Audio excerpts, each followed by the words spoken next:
जय माता दी भक्तों। आज नवरात्रि का 8वां दिन है और आज हम महागौरी की पूजा विधि, मंत्र और कथा के बारे में जानेंगे। महागौरी की पूजा विधि बहुत ही प्रभावशाली मानी जाती है। देवी भागवत में बताया जाता है कि देवी माँ के 9 रूप और 10 महाविद्याएं हैं। इनमें शक्ति अमोघ फलदायिनी है। महागौरी की पूजा मात्र से भक्तों के सभी पाप धुल जाते हैं। वह व्यक्ति अक्षय पुण्य का अधिकारी हो जाता है। ज़्यादातर घरों में नवरात्र की अष्टमी तिथि के दिन कन्या पूजन किया जाता है। वहीं कुछ लोग नवमी तिथि के दिन कन्या का पूजन करते हैं। माँ ने कैसे व्रत किया था? शिव पुराण के अनुसार महागौरी को 8 साल की उम्र में अपने पूर्व जन्म की घटनाओं का आभास होने लगा था। उन्होंने इसी उम्र से भगवान शिव जी को अपना पति मान लिया था और शिव को पति के रूप में पाने के लिए तपस्या भी शुरू कर दी थी। इसलिए अष्टमी तिथि को महागौरी के पूजन का विधान है। इस दिन दुर्गा सप्तशती के मध्यम चरित्र का पाठ करना विशेष फलदायी होता है। जो लोग 9 दिन का व्रत नहीं रख पाते हैं, वे पहले और 8वें दिन का व्रत करके पूरे 9 दिन का फल प्राप्त करते हैं। महागौरी की कथा इस प्रकार है। देवी भागवत पुराण के अनुसार देवी पार्वती अपनी तपस्या के दौरान केवल कंदमूल, फल और पत्तों का आहार करती थी। बाद में केवल वायु पीकर ही तप करना आरंभ कर दिया। तपस्या से माता पार्वती को महान गौरव प्राप्त हुआ और उनका नाम महागौरी पड़ा।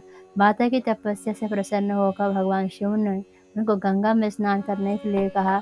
जिस समय माता पार्वती गंगा में स्नान करने गई, तब देवी का एक स्वरूप श्याम वर्ण के साथ प्रकट हुए, जो कौशिकी कहलाई, और एक स्वरूप उज्ज्वल चंद्र के कारण प्रकट हुआ, जो महागौरी कहलाई।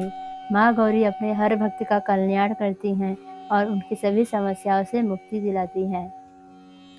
ऐसी देवी भागवत पुराण के अनुसार कहा जाता है कि महागौरी का वर्ण, रूप और गौर अर्थात सफ़ेद है।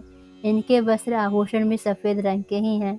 माँ का वाहन वृषभ अर्थात वैर है, जो भगवान शिव का भी वाहन है। माँ का दाहिना हाथ अभय मुद्रा में है। नीचे वाले हाथ में दुर्गा शक्ति का प्रतीक त्रिशूल है। महागौरी के ऊपर वाले हाथ में शिव का प्रतीक डमरू है। डमरू धारण करने के कारण माँ को शिवा के नाम से जाना जाता है।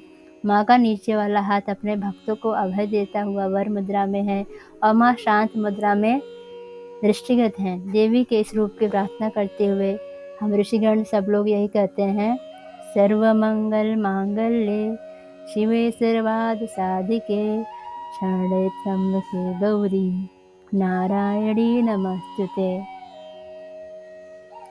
इस प्रकार आप इस मंत्र का जाप करके माता जी को प्रसन्न कर सकते हैं। माँ महागौरी अपने भक्तों के लिए अन्नरूपणा स्वरूपणा है। यह धन, वैभव और सुख शांति की अधिष्ठात्री देवी हैं। सांसारिक रूप में इनका स्वरूप बहुत ही उज्ज्वल, कोमल, श्वेत वर्ण और श्वेत वस्त्रधारी है। देवी महागौरी को गायन संगीत प्रिय है। यह सफ़ेद वृषभ यानी बैल पर सवार है। इस दिन कन्या पूजन का विधान है, इसलिए आप लोग कन्या का पूजन भी इस दिन कर सकते हैं। कन्या पूजन के समय आप नारियल का भोग लगा लें। भोग लगाने के लिए नारियल प्रसाद रूप में बांट दें। जो भक्त कन्या पूजन करता है, वे हलवा, पूड़ी, सब्जी और काले चने का प्रसाद विशेष रूप से बनाया जाता है। माँ की पूजा करते समय भक्तों को गुलाबी रंग के कपड़े पहनने चाहिए, क्योंकि गुलाबी रंग प्रेम का प्रतीक माना जाता है।